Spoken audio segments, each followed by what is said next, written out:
All right, welcome everyone. This is Bud Wassell. Glad you could join me for this refresher webinar on simple awareness, switching from autopilot to the present moment.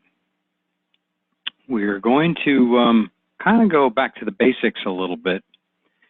I know that's always helpful for myself in my own practice in kind of remembering why I do this and how it helps, but also just the ways to do that, the ways to build it into your life. So I'll be touching on some of that as well. I know that's one of the hardest things that people struggle with, is trying to get it into a regular routine in their lives, sort of like exercise. I know it's hard. We don't have a lot of time, even though it doesn't seem like, wow, I could just take 5-10 minutes out of my day. But it does take a strong intention and I think a habit, that routine of a habit to do that. So we'll be touching on some of that as well. And I'll take this, I've got it in a slide format, so I'm going to take this and send it to you afterwards as well. So you'll have it, and there'll be some links on there if you want to review it. Okay, well, so I always like to begin these with a pause and just kind of a purposeful pause to take a minute to transition. And so let's do that now. So just settling into your chair, doesn't matter too much the position, where this is just be a brief, say about 2-minute exercise. And just allowing the body to relax where you're sitting or standing. Could be doing this standing. And closing the eyes if you'd like to, but you can also keep them softly opened. And maybe perhaps just begin by noticing the fact that you're breathing. Just feeling the breath in and out of the body.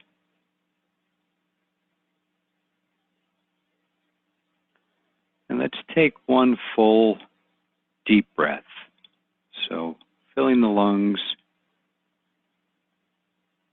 and exhaling through the nose or the mouth as a way to just center and gather ourselves and arrive right here through the breath. Doing that again, full in-breath. And as we exhale, just taking a moment to feel the body, be aware of the body sitting here, perhaps noticing what does the body need. Might need something to drink, water or coffee, tea, might need to stretch, might need to relax. What does the body need? Focusing on that for a moment. Taking another deep breath in and exhaling, letting things relax and let go. And then just also remembering to take care of yourself, bringing some kind attention and caring to you. Remembering that it's important to kind of fill the bucket. You need to have that restoration in a sense, so that you have something to give. And it's not a selfish act. I think it's actually a selfless act when we can do things for ourselves to replenish ourselves. So that's kind of what this is about. So you might also give yourself a pat on the back for taking time out of a busy day to do this. Give yourself kind of a smile for caring for yourself. Last breath in and out. And then finishing that quick mindful pause. So, good way to let go of what's been happening before and kind of refocus. And you can do this, of course, anytime throughout the day. It's a great informal way at different transition points, maybe before a meeting or after a meeting or before lunch or before starting a particular project or focus. in your work, for a phone call, whatever. Just a quick, even if it's a mindful breath or two, really quick, as a way to anchor and center yourself. All right, so I want to mention, this is something I start the classes with, but I think it's a good review of remembering that this class is not like other classes. This top bullet here. We're not striving for perfection or for a good grade, so simply relax and enjoy it. That's by Shamash Aladina. He's written the book Mindfulness for Dummies, actually, but I took one of his courses, very good. And but it brings up the idea of not striving. In other words, we're not doing this to just get to a specific place or achieve a specific state, but we're just doing it to just kind of check in with ourselves. And I'll bring up some thoughts about that in just a minute. But it's that whole idea of non-striving. Because sometimes we sit in meditation and we're not relaxed, and our mind is very active, and it's not, we don't want to force it. We just want to let it be as it is. And so a lot of this is on letting it be and acceptance. In fact, the second video I'm going to do in the second half is on acceptance. But the other point on this mini lesson is that it does take practice to do this. So it's not about becoming a perfect meditator. There is no perfection in this.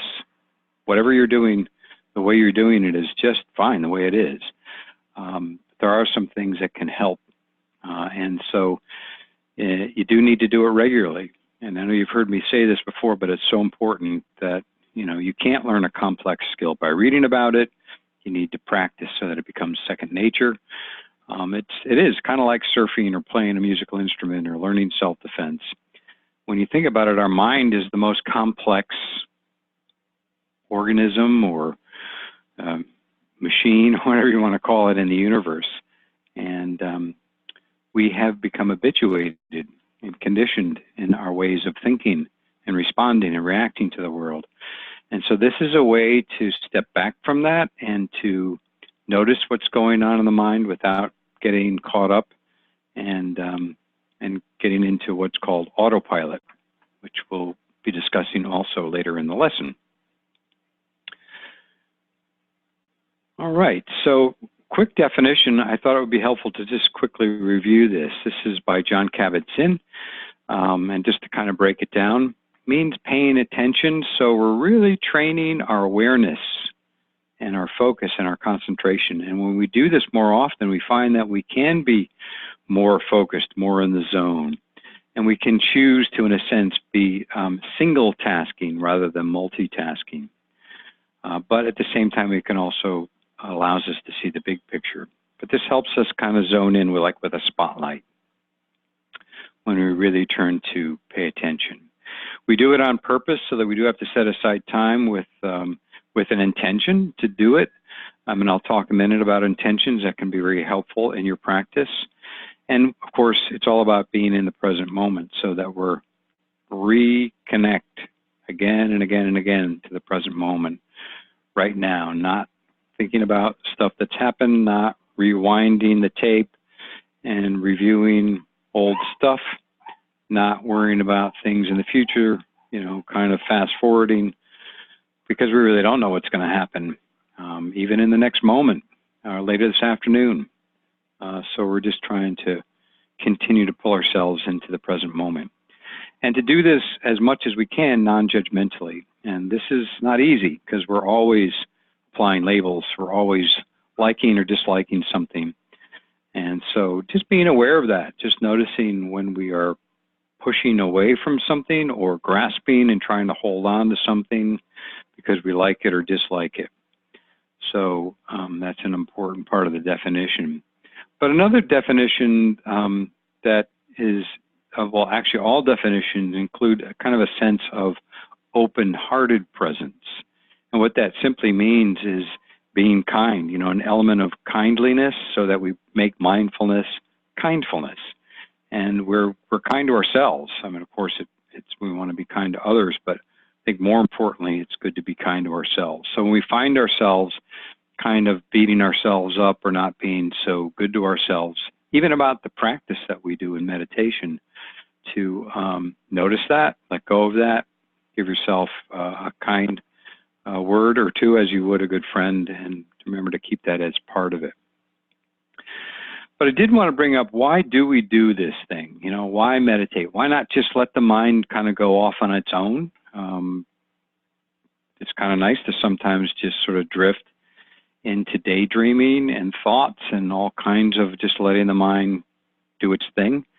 But there's really, that can get us into trouble, and I'll talk more about that in a moment. But one of the biggest things that people, when they first do a meditation, is they find it very relaxing and peaceful. And that's great. It can be, and it's nothing wrong with that. It's a great way to kind of help with the stress and the tension of the day. But when we really look at it, it is more about being alert in the present moment. So it's not about falling asleep. It's about falling awake, being awake to the amazing life that's around us that we sometimes miss. And when we miss it, you know, you can't get it back. We only have this moment to be in. So the weather analogy is that we open the door to see the weather outside, or most of the time we look at our phones to figure out what's going on with the weather.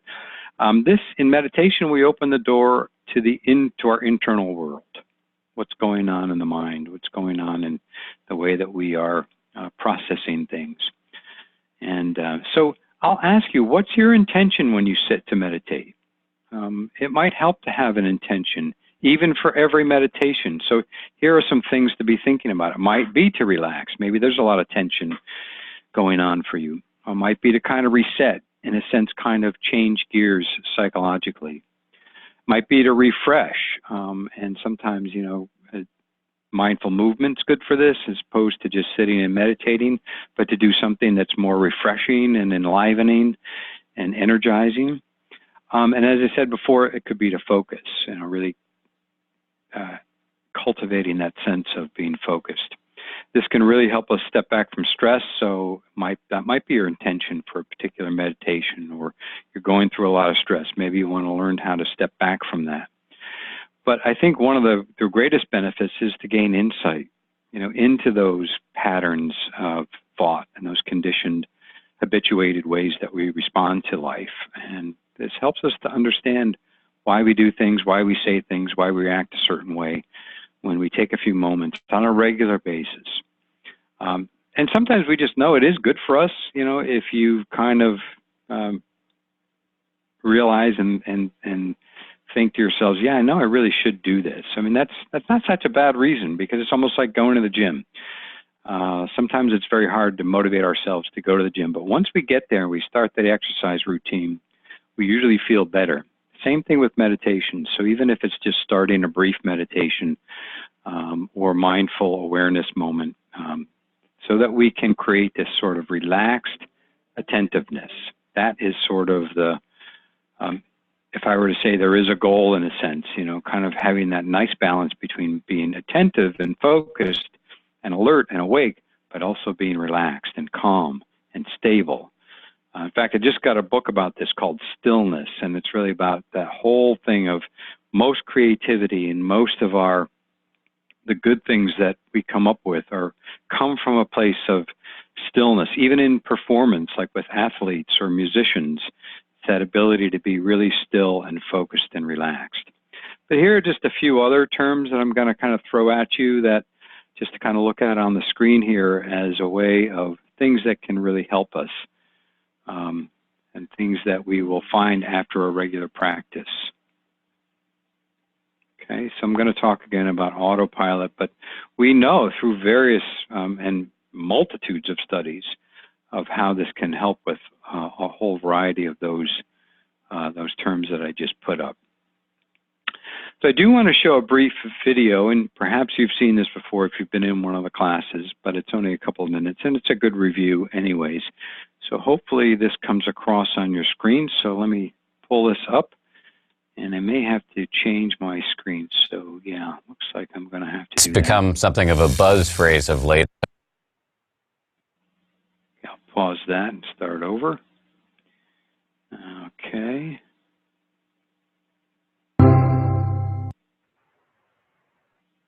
You may have heard this word mindfulness. It's become something of a buzz phrase of late. I'm going to give you one simple, serviceable definition, which is this.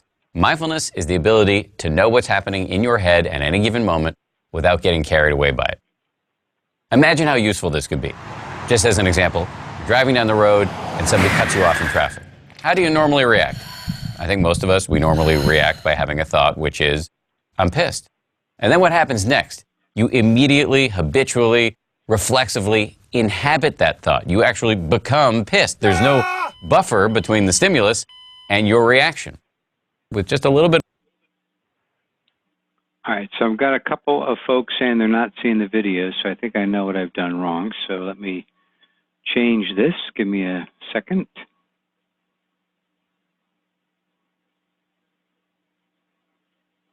I'll try this again. I think this should rectify it. Now I'll go back and start it over.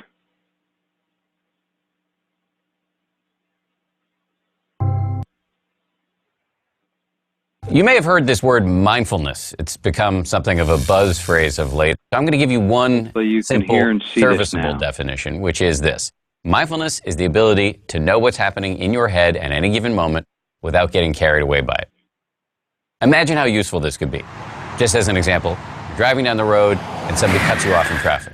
How do you normally react? I think most of us, we normally react by having a thought, which is, I'm pissed. And then what happens next? You immediately, habitually, reflexively inhabit that thought. You actually become pissed. There's no buffer between the stimulus and your reaction. With just a little bit of mindfulness, in that same situation, you might notice my chest is buzzing, my ears are turning red, I'm having a starburst of self-righteous thoughts, I'm getting angry. But you don't necessarily have to act on it and chase that person down the road, screaming at them with your kids in the back of the car thinking you've gone nuts. Now, you might be thinking, don't I need to get angry sometimes? Aren't I justified? I would say yes, but probably not as much as you think. The proposition here is not that you should be rendered by mindfulness into some lifeless, non-judgmental blob. The proposition is that you should learn how to respond wisely to things that happen to you, rather than just reacting blindly. And that, my friends, is a superpower. How do you get it? The way to get it is through meditation. I believe that meditation and mindfulness are the next big public health revolution. In the 1940s, if you told somebody you were going running, they would have said, who's chasing you? But then what happened next? The scientists swooped in, they showed that physical exercise is really good for you, and now all of us do it, and if we don't, we feel guilty about it. And that's where I think we're headed with mindfulness and meditation. It's going to join the pantheon of no-brainers like brushing your teeth, eating well, and taking the meds your doctor prescribed for you. Let me just close by saying, mindfulness is not going to solve all of your problems. It's not going to render your life a nonstop parade of unicorns and rainbows. Nonetheless, this is a superpower, and one that is accessible by you immediately. All right, so I'm going to pause that and go back, but that's Dan Harris, who is an ABC News anchor and also author of a couple of mindfulness books. The latest one is Meditation for Fidgety Skeptics. Real good book. First one is 10% Happier. He's also the creator of that app, 10% Happier. Anyway, so just wanted to give that as, like that as a just kind of brief overview of the benefits and just as he says, the next public health revolution could be. But we are seeing an awful lot more people with interest in meditation and a lot more people meditating and practicing mindfulness. So let's do the first meditation, okay? On your screen, hopefully you see our meditator with all sorts of thoughts going on. And remember, the basic practice is not trying to get rid of those thoughts or empty the mind or stop our thinking, but is to let them settle down a little bit so that we can see more clearly in the moment. We can train and focus our attention. But even when those thoughts pop up, just like a computer pop-up, they're going to happen. That's just the way the mind works. So don't worry about that when they do happen. Even if your mind is really active, just notice them, do your best to let them go, and come back to the focus of, in this case, the focus in our meditation will be on the breath. All right, so find a comfortable position.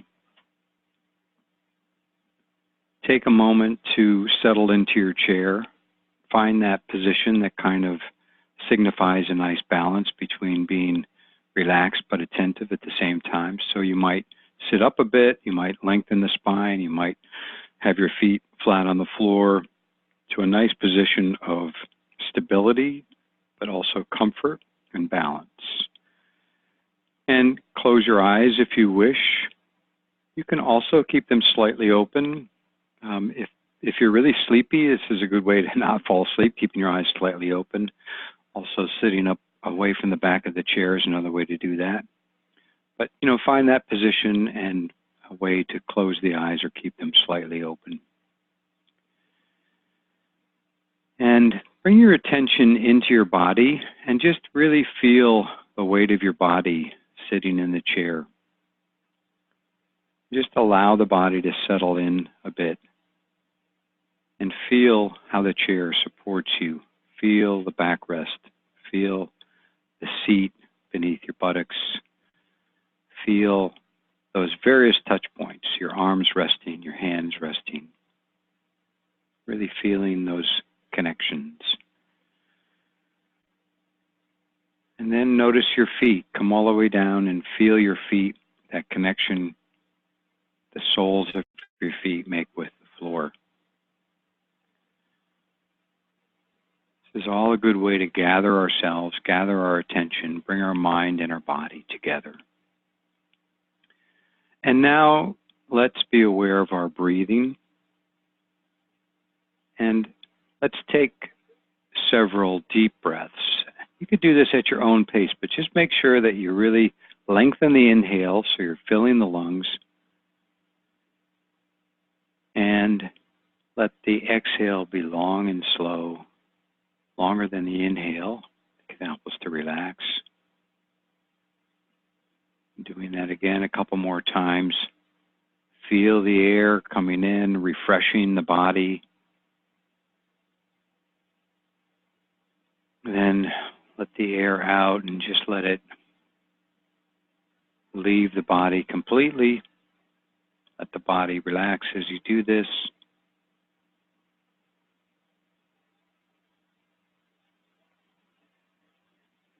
You might let the shoulders relax and soften, muscles in the face.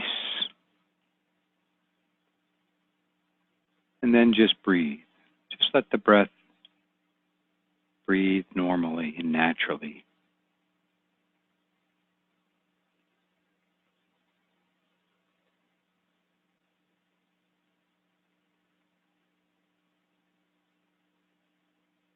And just feel the sensations of your breathing as a way to really be in touch with the breath. You might feel the air going in through the nostrils, down the back of the throat, into the lungs, back out again. You might feel the breath all the way down to the belly, so you can feel the slight stretching and relaxing of the belly.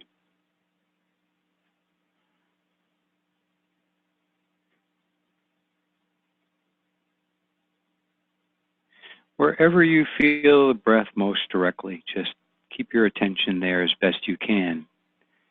And follow your breathing, one breath at a time.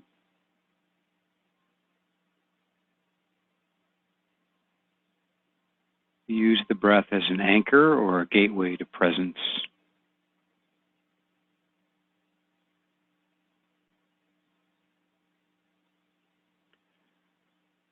And when you find that your focus has been pulled away, in a sense your attention has been hijacked by a thought, might be a memory or a to-do list or planning or whatever it might be. When you notice that, just gently acknowledge that, let it go, and bring your focus back to the breath.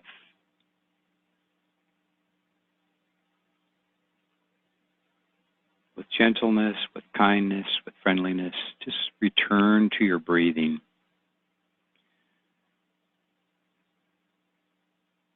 And continue to follow the inflow and outflow of the breath. Perhaps following the cycle of one full breath, beginning of the in-breath, with the middle of a breath, and then the end of the out-breath.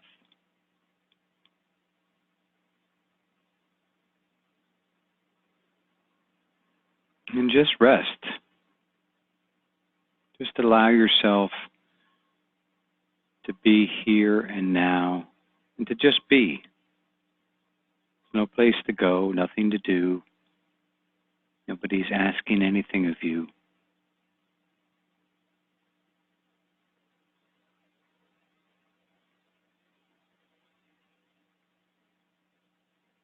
And whatever this is like for you, just notice what it's like. Just be aware of this particular state that this brings. Might be peacefulness, relaxation.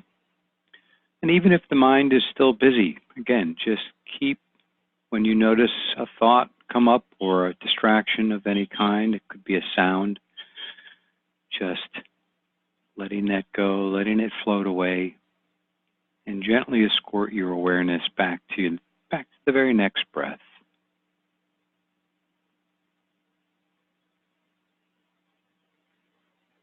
And then the next breath.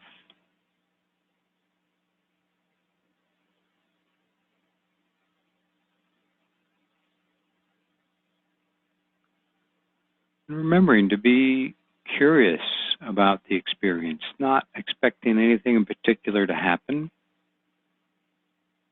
just allowing the exercise to unfold moment by moment, breath by breath.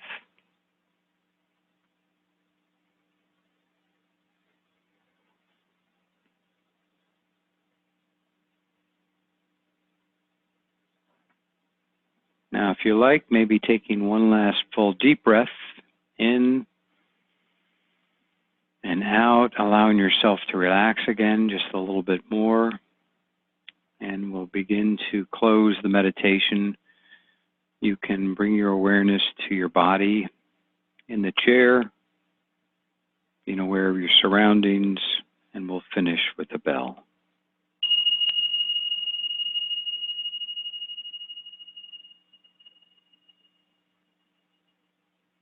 Okay, so that ends the meditation. How was that for you?